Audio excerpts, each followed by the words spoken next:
오늘은 누가복음 22장 말씀을 본문으로 해서 나를 기념하라라는 제목으로 함께 은혜를 나누고자 합니다.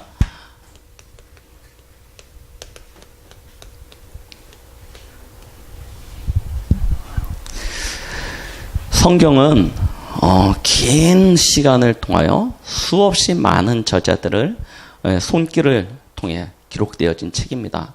성경은 총 66권의 권으로 이루어져 있죠. 그 중에 구약이 39권이고요.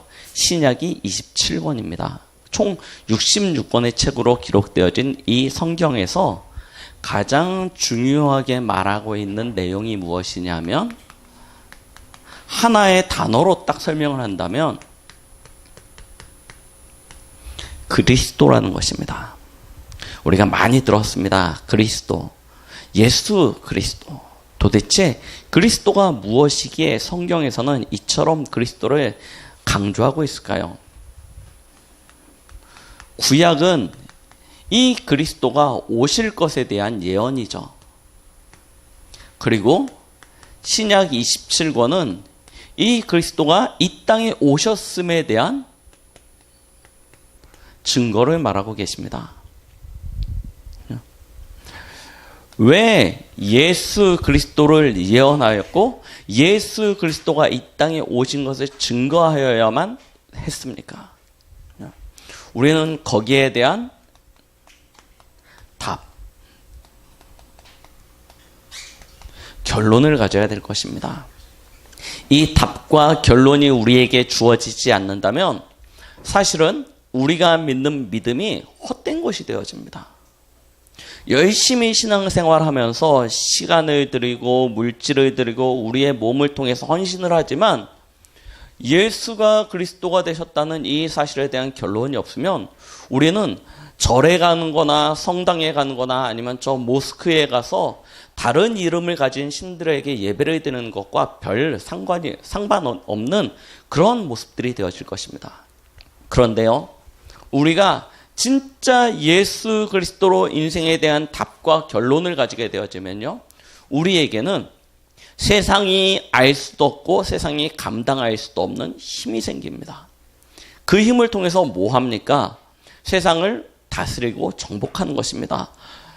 저 어떤 폭군들처럼, 압제자들처럼 힘으로 다스리고 정복하는 것이 아니고 우리에게 주신 이 복음을 가지고 세상을 살리고 세상을 변화시키는 응답들을 누릴 수 있게 되어질 것입니다. 그래서요, 우리는 이 그리스도에 대하여 완전한 답과 결론 속으로 들어가야 될 것입니다. 오늘 저희가 읽었던 누가복음 22장 14절로부터의 본문에 보면 예수님이 이 땅에 그리스도로 오셔서 행하실 가장 중요한 일을 앞에다 두시고 제자들과 함께 유월절 마지막 만찬을 나누시는 장면이 기록되어져 있습니다.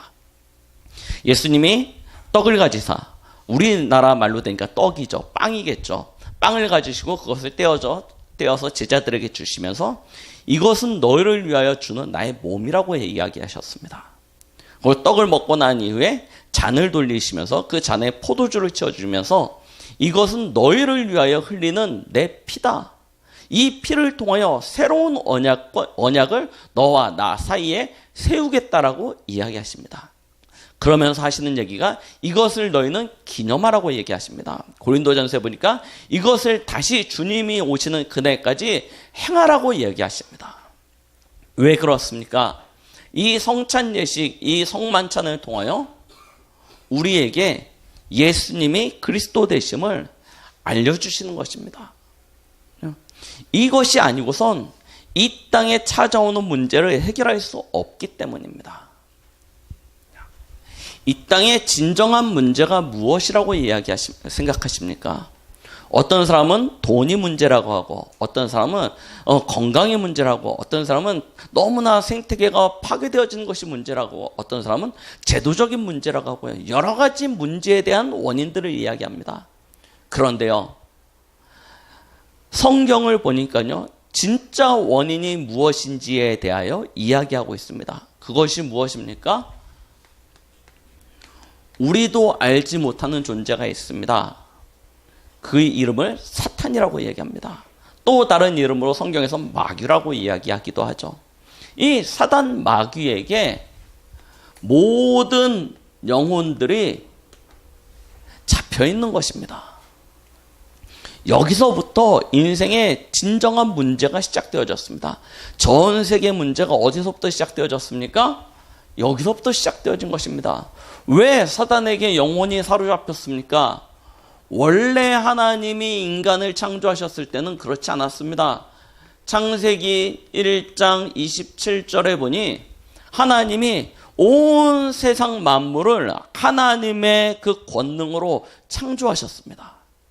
창조하시고 난 이후에 마지막으로 창조하신 피조물이 사람이죠. 그런데 사람은 다른 피조물과 다르게 창조하셨습니다. 성경에 보니 하나님의 형상대로. 하나님의 형상이 무슨 얘기입니까? 하나님의 지정의를 가지고 있는 하나님을 따라 지음받은 존재, 영적인 존재, 영원한 존재로 하나님께서 인간을 창조하셨습니다. 그래서요, 하나님의 형상으로 창조된 인간에게 하나님께서는 모든 세상 만물을 다스릴 수 있는 그런 은혜를 주셨죠. 그 은혜는요, 지금 우리가 생각하고 있는 그런 수준과는 비교할 수도 없는 완벽한 은혜이고 놀라운 은혜였습니다. 창세기 2장 1절로 25절 말씀에 보니까 하나님은 하나님이 창조하신 인간에게 주신 축복을 에덴의 모습을 통하여 우리에게 알려주고 계십니다. 그 에덴 동산에 살고 있었던 인간은요, 참 평안과 안식 가운데 거하였습니다. 요즘 사람들이 제일 가지고 싶어 하는 게 평안과 안식 아닙니까?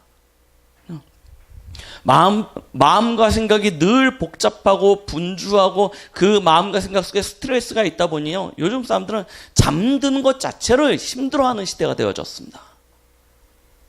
마음의 평안과 안식을 얻기 위하여 많은 대가들을 치르고 있는 시대가 되어졌습니다. 그런데 원래 인간은 그렇지 않았다는 거예요. 하나님이 주신 안식에 거하고 있었던 존재였습니다. 그러면서요, 하나님이 그들에게 건강을 주셨는데요, 어느 정도 건강이었습니까? 아까도 말씀드렸죠. 영원한 존재로 하나님께서 인간을 창조하셨습니다. 사람은 흙으로 창조되었지만 아담과 하와가 범죄하기 전에 인간의 모습은 영원한 존재였습니다. 그래서 성경에 보면 우리가 생각할 수 없는 오랜 시간을 인간들이 살았어요. 막 900년, 막 800년. 왜 그럴 수 있었습니까? 범죄하기 이전의 인간은 영원한 존재였습니다. 영원한 존재라는 것은 무슨 얘기입니까? 안전이 보장되었다는 것입니다. 요즘 사람들이 죽는 가장 큰 이유 중에 하나가 무엇입니까? 사건, 사고거든요. 그런데요, 그것이 없었습니다. 성경에서 뭐라고 했냐면 아이가 사자와 같이 뛰놀았다라고 이야기하고 있습니다. 무슨 얘기입니까? 인간을 해하거나 위협할 수 있는 존재가 아무것도 없었던 것입니다. 독사굴에 손을 넣고 그 뱀을 잡아도 뱀이 물지 않는, 그 성경이 그렇게 표현되어져 있대요. 낙원이었습니다, 말 그대로. 사건, 사고가 없어요.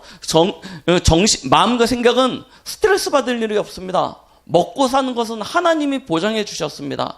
그러니요, 병들 이유도 없고요, 아플 이유도 없고요. 진짜 건강한 모습으로요, 영원한 삶을 살아갈 수 있었던 그런 존재였습니다. 지식은요, 지혜는요, 모든 피조물에게 스스로 이름을 지어줄 만한 뛰어난 지혜를 가지고 있었던 것이 아담과 하와였습니다. 경제는요, 발에 치이는 것이었습니다. 맞죠? 우리는 늘 돈 때문에 걱정하면서 살고 있지 않습니까? 그런데요, 에덴 동산의 아담과 하와의 모습은 돈 걱정할 일이 없었던 것이에요. 먹고 사는 것은 하나님이 이미 책임져 주셨고 필요한 모든 것들은 에덴 동산에 다 보장되어져 있었던 것입니다. 자, 보십시오. 거기에 우리가 제일 스트레스 받는 것이 무엇입니까? 사실은 부부간의 갈등 아닙니까? 자녀와의 갈등이 제일 큰 걱정 아닙니까? 이제 인간관계가 우리를 가장 시험에 들게 하는데 에덴 동산의 아담과 하와의 모습은 그런 모습이 없었습니다. 말 그대로요, 너무나 완벽한 축복의 현장이 에덴이었습니다. 그 속에서 하나님의 형상을 가진 인간은요, 하나님으로 말미암아 오는 모든 것들을 완전히 누리면서 살아가는 존재였죠. 그러나 하나님께서 그런 인간에게 한 가지 조건을 두셨습니다. 그것이 무엇입니까? 이 모든 축복을 누리는 조건이었습니다. 선악을 알게 하는 나무의 열매는 먹지 말라. 먹는 날에는 정령 죽으리라. 왜 이와 같은 조건을 두셨습니까? 우리가 피조물임을 하나님은 잊지 말라는 것입니다. 하나님은 창조주입니다. 창조주가 계시기에 피조물이 존재하고 있는 것입니다. 창조주가 계시기에 우리는 피조물로서 창조주의 축복을 누리면서 살아가는 것입니다. 이 사실을 잊지 말라고 하나님께서 하나의 안전 라인을 만들어 놓은 것입니다. 이것은 넘어가지 말라는 것입니다. 그러면 이 축복은 영원한 축복이요, 영원한 응답인 것입니다. 그런데요, 이 하나님과의 약속을, 언약을 아담과 하와가 실패한 거 아닙니까? 그것을 보고 뭐라고 이야기합니까? 인간의 타락이요, 범죄입니다. 유명한 종교개혁자인 칼빈은 뭐라고 얘기합니까? 인간의 타락을 이렇게 얘기합니다. 인간의 전적 타락이라고 얘기합니다. 완전한 타락입니다. 하나님 앞에서 범죄하게 되어진 것입니다. 창세기 3장 1절로 6절에 보니요, 계시록 12장 9절에 나있는 옛뱀 곧 마귀라고 하는 존재가 있습니다. 사단이 그 뱀 속에 들어가서요, 아담과 하와를 시험하였습니다. 원래 마귀는 시험하는 자 아닙니까? 거짓말쟁이입니다. 속이는 자입니다. 와서요, 아담과 하와를 시험한 것입니다. 그런데요, 그 시험에 아담과 하와가 넘어갔습니다. 하나님이 먹지 말라는 선악과를 따먹게 되어진 것이죠. 그 결과 아담과 하와는 더 이상 하나님과 함께 살 수 없는 존재가 되었습니다. 하나님을 떠나게 된 것입니다. 왜 그렇습니까? 로마서 3장 23절을 보니까 모든 사람이 죄를 범하였으며 하나님의 영광에 이르지 못하게 되었다라고 기록하고 있죠. 이 죄, 특히 이 창세기 3장 1절로 6절에 이제는 원죄를 이야기하죠. 우리가 태어나기 이전부터 가지고 있는 죄, 아담과 하와로부터 전가되어진 그 죄. 성경에 보니까요, 로마서 5장 12절에 뭐라냐, 한 사람으로 말미암아 죄가 세상에 들어왔고 모든 사람이 죄를 지었으므로 사망이 모든 사람에게 이르렀다라고 기록하고 있습니다. 로마서 5장 17절에는 뭐라고 기록하고 있냐면, 한 사람의 범죄로 말미암아 사망이 그 한 사람을 통하여 왕노릇하였은즉 이라고 기록하고 있습니다. 아담과 하와가 범죄를 하였는데 그 죄가 모든 사람의 죄가 되어졌고 그 죄로 말미암아 모든 사람에게 사망이 왕노릇하게 되어졌다라고 기록하고 있는 것입니다. 19절에는 뭐라고 기록하고 있습니까?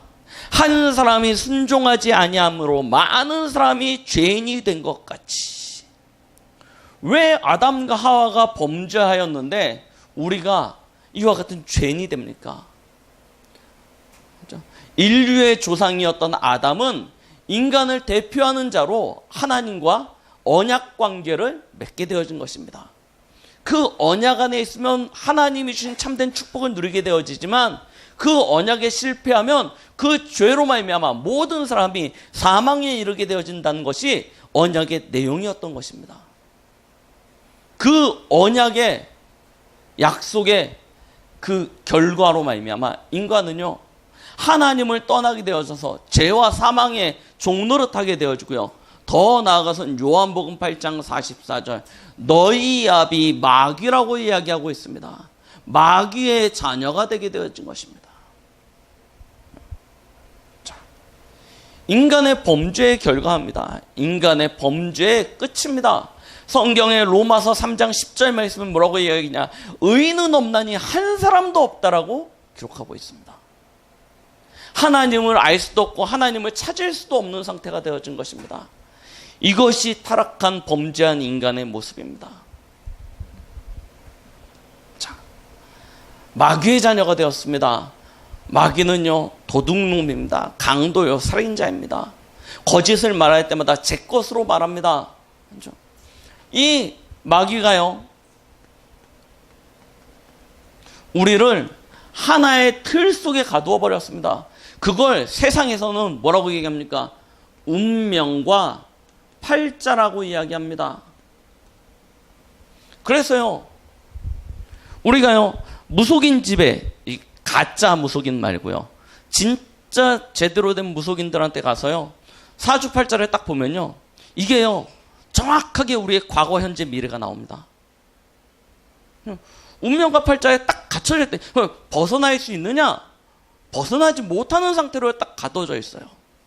귀신이요, 정확하게 합니다. 우리의 운명과 팔자를요. 왜 그렇습니까? 하나님 떠난 인생이요, 그 틀에 갇혀버린 거예요. 빠져나가지 못합니다. 벗어나지 못합니다. 그러니요, 하나님은 잃어버렸죠. 하나님을 떠나게 되어서 하나님의 축복도 상실하게 되어졌죠. 그 결과요, 인간은요, 하나님께로부터 오는 하늘에 속한 모든 신령한 복으로 살아야 될 인간이요, 하나님의 것을 잃어버리니 스스로 살아가야 되는 존재가 되었습니다. 늘 드리는 말씀은, 나무는 땅에 뿌리를 받고 있어야 거기서부터 근원적인 생명을 얻게 되어집니다. 그런데요, 이 나무가 뿌리를 뽑히는 순간 나무는요, 죽어가는 거예요. 물고기가 물속에 살고 있어야 근원적인 생명의 축복을 얻는다니까요. 그런데 그 물고기가요, 아무리 크고 뛰어나고 힘이 좋아도 물속에서 빠져나오는 그 순간은요, 그때부터는 죽어가는 것입니다. 땅 위에 올라와서요, 물고기가 살려고 몸부림치면요, 어떻게 되어집니까? 더 빨리 죽습니다. 인생이요, 그렇다니까요. 하나님을 떠나서 스스로 살아간다. 우리가 열심히 최선을 다해서 노력하고 수고하면 잘 살지 않습니까? 그래서 우리는 그게 잘 사는 것이라고 생각합니다. 그런데 그렇지 않습니다. 물고기가 물에서 떠나가는 것과 똑같은 것입니다. 몸부림치고 애쓰고 수고하고 노력하는데 그 결론은요, 사망이에요. 이것이 하나님이 정해놓은 법입니다. 그 틀에 갇혀버린 거예요. 보십시오. 우리는요, 물질을 많이 가지면 행복할 것이라고 생각합니다. 돈이 많으면 얼마나 행복합니까? 그런데 그 돈이 진짜 우리를 행복하게 해줍니까? 보십시오. 우리 인생에 진짜 돈이 많으면 행복해집니까? 그렇지 않다니까요. 물질은요, 우리를 편리하게 만들지만 이 물질은 우리를 타락하게 만들고 범죄하게 만듭니다. 결국 아무리 훌륭하고 아무리 뛰어난 사람도 이 물질에 잡히기 시작하면요, 그 인생은요, 반드시 타락하고 범죄하는 것으로 인생이 무너지는 것들을 우리는 역사적으로 지금도 이 세계가 흘러가는 사회적인 어떤 그런 문제들을 통해서 충분히 확인할 수 있습니다. 그런데도 사람들은 그것이 전부인 줄 알고 성공을 향하여 달려가고 있죠. 이것이요, 창세기 3장, 6장, 11장에 기록되어져 있는 하나님 떠난 인생의 모습이었습니다. 그 결과는요, 창세기 3장의 일로 말미암아 찾아온 것이 창세기 4장 가인과 아벨 사건 아닙니까? 창세기 6장 물질 중심으로 굉장한 성공을 이루었지만 그 끝은요, 노아의 방주 사건 아닙니까?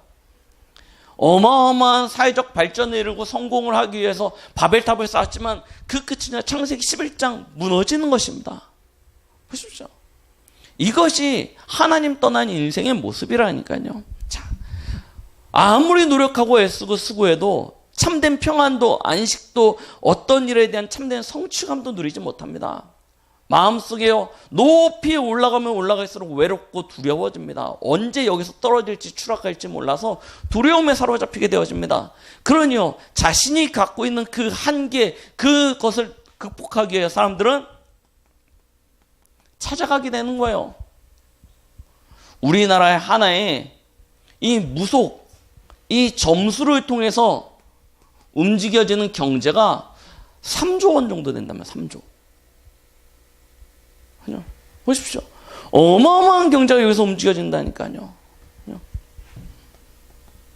조금 지성이 있는 사람들은 종교를 찾아갑니다.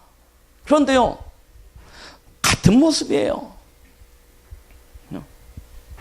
무속, 점술, 종교, 겉으로 드러나는 모습만 다르죠. 안의 내용은 똑같습니다.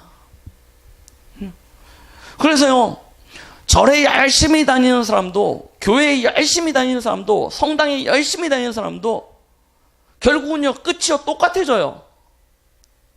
왜 그렇습니까? 하나님 알지 못하는 상태에서 교회당 간다고 축복이 옵니까? 그래서 사람들이요, 교회 다녀봐도 별거 없다라고 이야기합니다. 그죠? 절에 가면요, 문제가 해결됩니까? 해결 안 된다니까요. 다 비슷한 모습입니다. 비슷한 결과를 가져오게 되어집니다. 결국은요, 출애굽기 20장 4절 5절 말씀처럼요, 3, 4대 저주가 더해지는 것입니다. 마태복음 11장 28절 수고하고 무거운 짐을 벗어던지지 못하는 그런 인생의 결과를 가지게 되어지는 것이죠. 자, 삶은요, 사도행전 8장 4절로 8절 말씀처럼 온갖 질병에 시달리고요, 영적인 문제에 시달리고요, 귀신에 시달리고요, 마음의 평안과 행복이 없어서 기쁨을 찾지 못하는 상태가 되어집니다. 그러다가요, 결국 누가복음 16장 19절로 31절, 어느 날 인생은요, 끝이 옵니다. 시한부 인생 아닙니까? 병든 사람만 죽습니까? 그렇지 않습니다. 모든 인생이 하나님을 떠난 결과로 사망에 이르게 되어져 있습니다. 그러고 난 다음에는요, 심판이 있죠. 그런데요, 하나님을 알지 못하니요, 결국 어디로 갑니까? 마귀의 자녀, 마귀의 집으로 가죠. 거기가 어디입니까? 지옥 아닙니까? 육신은 병들어서나 아니면 어떤 일로 말미암아 죽으면 흙이니까 흙으로 돌아갑니다. 그런데 영혼은요, 영원한 것입니다. 그 지옥에서 영원한 고통 가운데 살게 되어지는 것이죠. 그런데요, 이 인생을 아무도 알지 못합니다. 더군다나 우리 후대는요, 돌아가신 우리 부모님을 위하여 열심히 제사 지내지 않습니까? 그런데요, 제사는 누구한테 하는 것입니까? 귀신에게 하는 거라니까요. 우리 어머니 아버님이 지옥에 가 있거나 혹은 천국에 가 있거나 와가지고 우리가 밥상 차려놓고 절하면요, 와가지고 먹습니까? 그럴 일이 없습니다. 왜 그렇습니까? 못 나간다고 기록되어져 있습니다. 성경에는요. 갈 수가 없는 곳입니다. 그럼 누가 옵니까? 귀신이 와서 앉아있다니, 귀신이. 실제로 제사밥 저 하면 먹고 다 제사 끝내고 제사밥 먹으면 화다고 하지 않습니까? 왜 그렇습니까? 귀신이 와서요, 그 자리에 앉아 대신하고 있다니까요. 그래서요, 뭐합니까? 실제로 우리의 조상, 우리의 어머님, 아버님, 할머니, 할아버지 같으면요, 우리가 지금도 살아계신 부모님한테 효도 못하지 않습니까? 사실은 그렇게 어머니, 아버님 마음을 시원하게 해드립니까? 별로 효도 못하거든요. 그런데 뭐합니까? 부모님들은요, 자식들을 향하여 끊임없이 사랑을 주십니다. 그런데요, 돌아가시고 나면 그 성정이 어디 가시닙니까? 그죠? 돌아가시고 난 다음에 갑자기 성격이 바뀌어가지고요, 어머니 아버님이 밥상 안 차려주면 자녀들한테 막 저주 내리고, 그렇게 하겠습니까? 그럴 일이 없다니까. 그런데 그게 당연하다고 생각을 해요. 밥 잘못 차려주면 저주받고 진노가 임하고, 밥 잘 차려주면 우리 집에 복이 오고, 아니, 그런 말도 안 되는 얘기가 어디 있습니까? 그런데 그렇게 살아간다니까요. 귀신이 그 집을 장악하는 거예요. 그렇죠? 이게요, 마귀가 만들어놓은 운명과 팔자라니까요. 틀이라니까요. 이렇게 살다가 인생이 갑니다. 근데 이게 역사의 수레바퀴가 이렇게 흘러왔습니다. 그래서 시간이 흐르면 흐를수록 사회는 더 어두워지고 깜깜해지고 혼돈 속에 공허 가운데 빠지게 된 것입니다. 세상의 모습이요.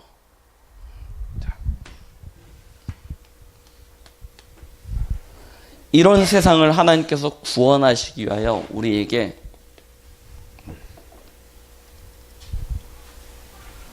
구원의 길을 허락하여 주신 것이죠.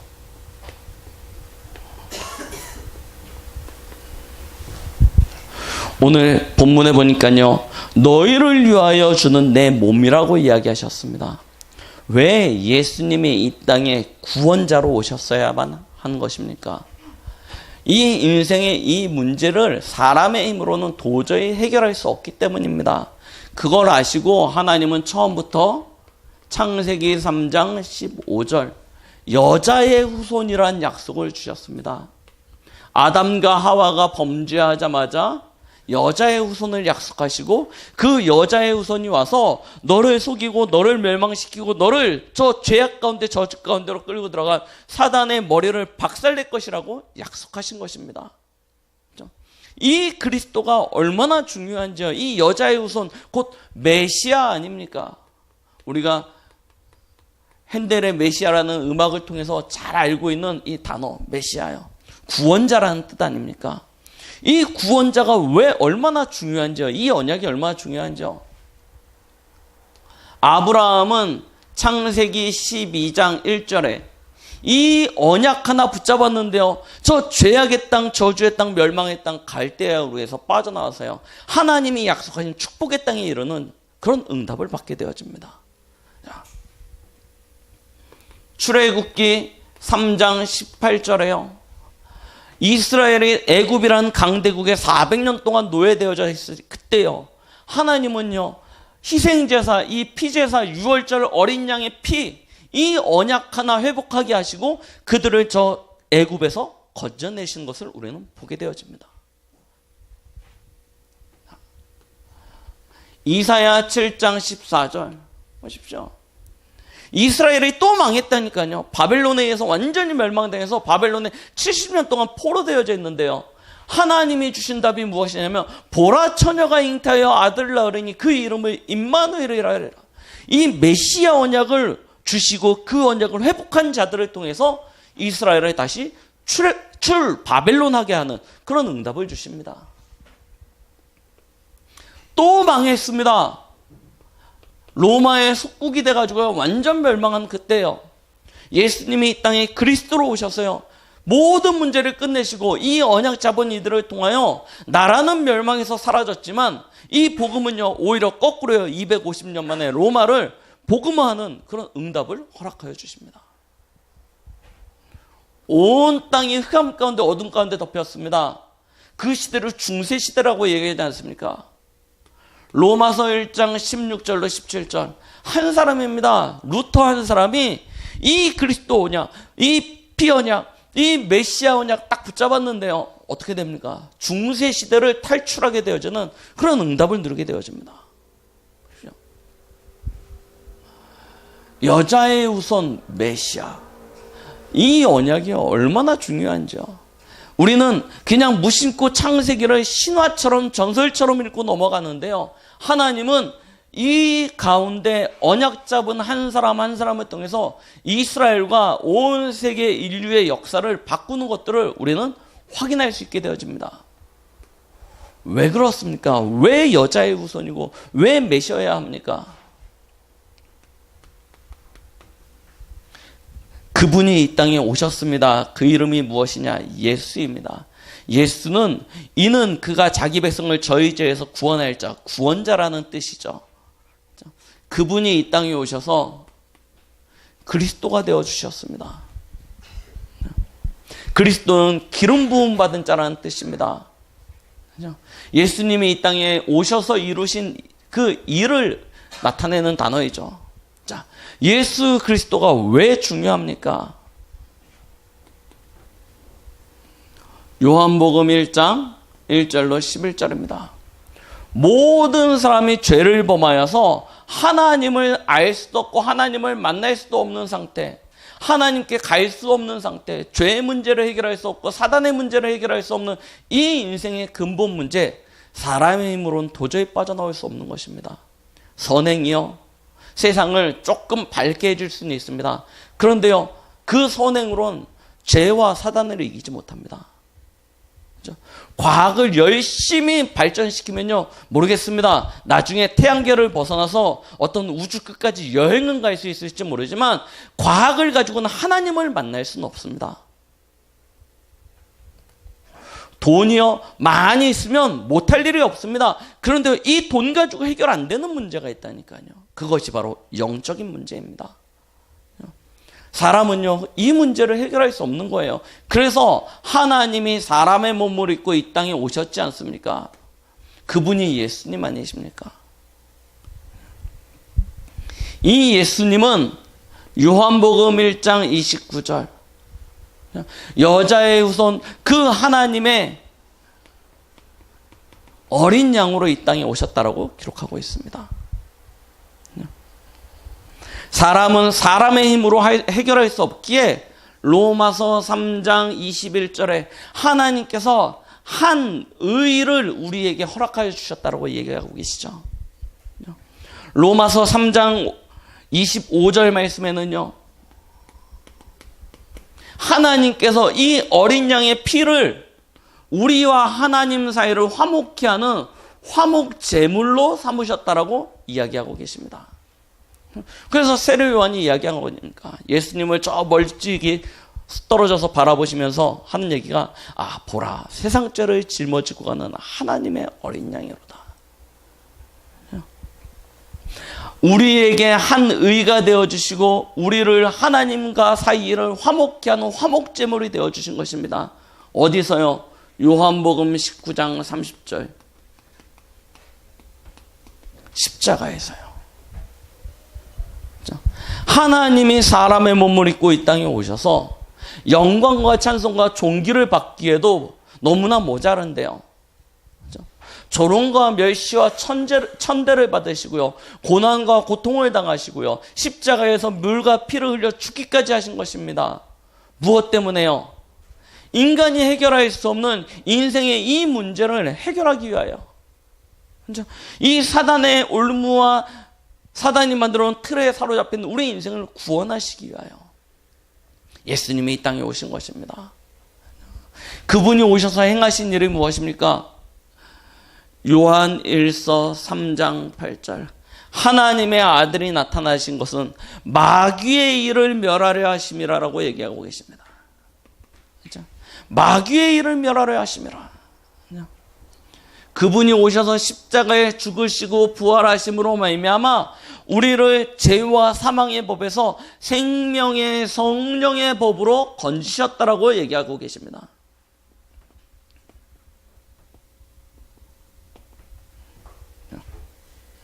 그리고요, 요한복음 14장 6절에는 뭐라고 얘기하십니까? 내가 곧 길이요 진리요 생명이니 나로 말미암지 않고는 아버지께로 올 자가 없느니라. 하나님 만나는 길이 되어 주신 것입니다. 인생의 근본 문제 세 가지 아닙니까? 마귀 문제, 죄 문제, 하나님 떠난 문제, 완전히 예수님이 십자가에서 끝내버리신 것입니다. 그래서 예수님은 십자가에서 마지막 숨을 거두실 때 뭐라고 얘기하셨냐? 다 이루었다라고 말씀하신 것입니다. 요한복음 3장 16절 하나님이 세상을 이처럼 사랑하사 독생자를 주셨으니 누구든지 저를 믿는 자마다 멸망치 않고 영생을 얻게 하려 하심이라. 우리를 위하여 십자가에 내어주신 그 그리스도를 믿기만 하면 우리는 영생국 구원을 얻는다라고 이야기하고 계시죠. 로마서 3장 15절 한 사람 예수 그리스도의 은혜로 말미암은 선물은 많은 사람에게 넘쳤다라고 이야기하고 계십니다. 하나님의 선물인 것입니다. 그 하나님의 선물을 받은 자, 그 사람은 한 분 예수 그리스도를 통하여 생명 안에서 왕노릇한다라고 기록하고 있습니다. 18절에는 한 의로운 행위로 말미암아 많은 사람이 의롭다 하심을 받아 생명에 이르게 되었다고 기록하고 있죠. 로마서 3장 21절 말씀에는 예수 그리스도로 말미암아 영생에 이르게 되었다라고 기록하고 있습니다. 보십시오. 예수 그리스도를 믿는 것만이 우리가 하나님께로 나아갈 수 있는 유일한 길이 되어지는 줄 믿습니다. 다른 길은 없습니다. 하나님이 우리 인생에게 주신 다른 길이 없다라고 사도행전 4장 12절에 기록하고 있죠. 천하 인간의 구원을 얻을 만한 다른 이름을 우리에게 주신 적이 없습니다. 예수 그리스도만이 우리의 인생에게 하나님이 주신 유일한 구원의 길입니다. 그렇죠? 비슷한 것 같을 수도 있습니다. 유사한 길도 있을 수 있습니다. 그런데요, 그것들은 우리에게 참된 구원을 주지 못합니다. 오직 그리스도만이 우리의 참된 구원의 길이 되어지는 것이죠. 우리는요, 그래서요, 이 구원을 받은 자의 축복을 이제부터 누리기만 하면 되는 것입니다. 오늘 본문 말씀 보십시오. 내 피로 세우는 새 언약이니 곧 너희를 위하여 붓는 것이니라. 예수님은 잔을 나눠주시면서 하신 말씀입니다. 하나님은 우리에게 새 언약을 주셨습니다. 이전에 멸망할 수밖에 없었던 언약 가운데서 우리를 건져내서 이제는 하나님의 은혜의 언약 속으로 들어가게 하신 것이죠. 그 은혜의 언약이 무엇입니까? 예수 그리스도 믿었냐? 그러면 너희는 하나님의 자녀다라는 것입니다. 영접하는 자, 곧 그 이름을 믿는 자들에게는 하나님의 자녀가 되는 권세를 주셨다라고 약속하고 계십니다. 나는요, 죄를 많이 지었는데요. 우리가 죄를 많이 짓고 우리가 죄를 적게 짓고는요, 우리 수준입니다. 우리 수준이에요. 하나님 수준에서 보면 모두가 다 죄인입니다. 누가 죄를 많이 졌냐 덜 졌냐는 하나님 입장에서 보면 말 그대로 우리 윷놀이 할 때 하는 도낀 개낀 얘기하는 것처럼 똑같은 비슷한 수준입니다. 하나님 입장에서 보면요. 그러면요, 보십시오. 우리가 죄 있다 없다, 누가 죄를 많이 졌다 안 졌다, 이거는요 세상적인 이야기고요. 하나님 앞에서 모든 사람이 죄인이라니까요. 하나님이 거기서 빠져나오는 법을 예수 그리스도로 주신 것입니다. 믿으면 구원이라는 것입니다. 그렇죠? 하나님의 자녀가 되는 권세를 주신 것입니다. 이것이 하나님이 우리에게 주신 특권 중의 특권입니다. 우리는 하나님의 자녀가 되었습니다. 하나님의 자녀는 고린도전서 3장 16절, 너희가 하나님의 성전인 것과 너희 안에 하나님의 성령이 거하심을 알지 못하느냐라고 기록하고 있습니다. 하나님의 성령이 우리 안에 함께하고 계십니다. 뭐 하려고 함께하고 계십니까? 요한복음 14장 26절 27절, 예수님은 자기가 하늘로 올라가는 것이 너희에게 더 유익하다고 이야기하십니다. 왜 그렇습니까? 또 다른 성령이 너희에게 올 것이다. 그가 오면 너희가 항상 함께 할 것이고 너희에게 내가 당부한 분부한 모든 말을 가르치게 할 것이고 그것들을 생각나게 할 것이고 그리고 너희를 인도할 것이다 라고 약속하고 계시죠. 우리에게 하나님의 말씀을 가르치시고 우리의 걸음걸음을 인도하시는 것입니다. 요한복음 14장 14절, 너희가 이전까지는 내 이름으로 아무것도 구하지 않았으면 구하라 그러면 받을 것이라고 얘기했습니다. 내 이름으로 믿고 구한 것 모든 것은 시행할 것이라고 약속하고 계십니다. 그렇죠? 새 언약입니다. 전에는 마귀의 종된 인생, 마귀의 틀에 갇히는 인생을 살았는데요, 이젠 그리스도로 말미암아 새로운 신분을 가지게 되어진 것이죠. 자, 그러면서요, 하나님께서 우리를 위하여 하나님이 주시는 참된 권능을 허락해 주셨습니다. 그것이 무엇입니까? 전에는 우리가 마귀의 틀에 갇힌 인생이었지만 이제는요, 누가복음 10장 19절, 마귀의 모든, 우리의 원수의 모든 권능을 제어할 하나님이 우리에게 권세를 주셨다고 약속하고 계십니다. 원수를 이길 수 있고 사단을 이길 수 있고 이 세상을 이길 수 있고 죄를 이길 수 있는 힘을 하나님께서 우리에게 주신 것이죠. 그래도 안심이 안 되셨나 봅니다. 우리를 위하여 돕는 사역자를 보내서 우리를 하나님께서 지키시고 돕겠다라고 얘기하고 계십니다. 너희를 위하여 돕는 사역자, 천사를 예배해 두었다고 히브리서 1장 14절에 기록하고 있죠.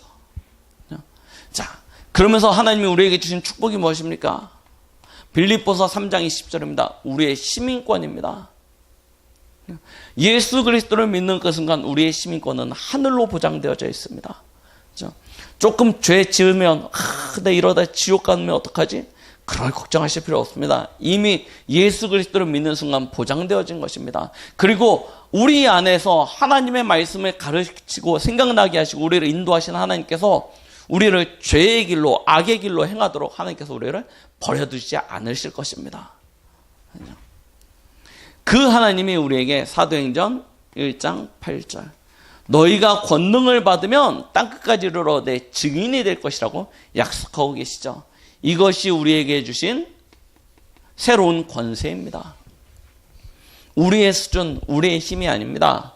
하나님의 수준, 하나님의 힘으로 살아가는 하나님의 약속을 허락하여 주신 것이죠. 우리는요, 그러면요, 뭐 하시면 됩니까? 이 사실을요, 날마다 항상 누리시면 됩니다. 우리는 세상 가운데서 태어나서 세상의 교육과 세상 속에서 훈련되어지고 세상에서 많은 경험을 하다 보니 우리도 알지 못하는 사이에 하나님을 믿음에도 불구하고 세상 사람들과 같은 기준으로 같은 방법으로 살아가고자 하는 것들이 우리에게 있습니다. 그래서요, 하나님은요, 우리에게 새로운 각인 뿌리 체질을 내리라고 합니다. 이것이 바뀌어야 된다는 것이에요. 각인 뿌리 체질이요. 어떻게 해요? 진짜 우리의 모든 근원은 어디서부터 나옵니까? 예수 그리스도로부터 나옵니다. 우리의 모든 축복은 어디서부터 옵니까? 하나님의 나라에서 오는 것입니다. 우리의 모든 힘은 어디서 옵니까? 오직 성령 충만 안에서 주어지는 것입니다. 이것으로요, 우리의 각인뿌리 체질이 바뀌어야 된다는 거예요. 그래서 예수님이 마지막 하늘로 올라가시기 전에 제자들과 함께 감난산에서 이 말씀을 하신 거 아닙니까? 40일 동안 집중해서요, 각인뿌리 체질을 바꾸는 작업을 한 것입니다. 그러고도 예수님이 마지막으로 안심이 안 되셨어요. 그래서 뭐라고 하시냐면, 예루살렘을 떠나지 말고 내게 들은 것을 기다려라 라고 이야기하십니다. 그 언약 잡고요, 제자들이요, 오로지 집중 속으로 들어가죠. 그것이 사도행전 1장 14절의 모습입니다. 완전 집중합니다. 다른 생각 다 내려놓습니다. 세상에서 듣고 보고 배웠던 경험했던 모든 것들을 다 내려놓고 예수 그리스도로, 하나님의 나라로, 오직 성령으로요, 완전 집중해서 들어갔습니다. 그렇게 열흘을 했는데요, 성경 사도행전 2장에 보니까요, 오순절 날에 이미 이름에 하더니요, 하늘로부터 급하고 강한 바람 같은 소리가 있어 주의 성령이 그들이 앉은 온 집에 가득하게 되어지는 성령 충만함의 역사가 나타나게 되어집니다. 이때부터요, 그들은요, 하루 24시가 성령에 사로잡힌 삶이 되어져서 버렸습니다. 성령에 사로잡힌 인생이 되어지니까요, 우리는 24시를 살아가고 있는데 하나님은 우리의 24를 뛰어넘는 하나님의 능력으로 우리에게 베풀어 주십니다. 그 응답을 따라갔더니요, 어떤 역사가 나타납니까? 영원한 하나님의 축복과 증거가 나타나게 되어지는 것이 사도행전의 역사이고 신약 성경 서신서의 발걸음 아닙니까? 가장 천하고 멸시받고 무능했던 마가다락방에 모였던 예수님의 12제자들과 함께 120명의 성도들이 저 세계복음화를 향하여, 로마 복음화를 향하여 강하고 담대하게 나아가는 모습들을 보게 되어집니다. 무엇을 따라서요? 하나님이 주신 응답과 역사를 따라서요. 결국은요, 하나님이 그들을 통해서 완성하시는 거 아닙니까? 세계복음화요. 노예로 끌려가고 포로로 끌려가고 흩어진 자로, 감춰진 자로, 아무런 힘없는 자들로 뿔뿔이 흩어져서 로마로 들어갔는데요, 어느 순간 로마의 황제가 정신 차리고 보니까요, 자기 주위에 온통 크리스천들밖에 없는 거예요. 그래서요, 이 로마의 국교를 기독교로 선포해버리지 않습니까?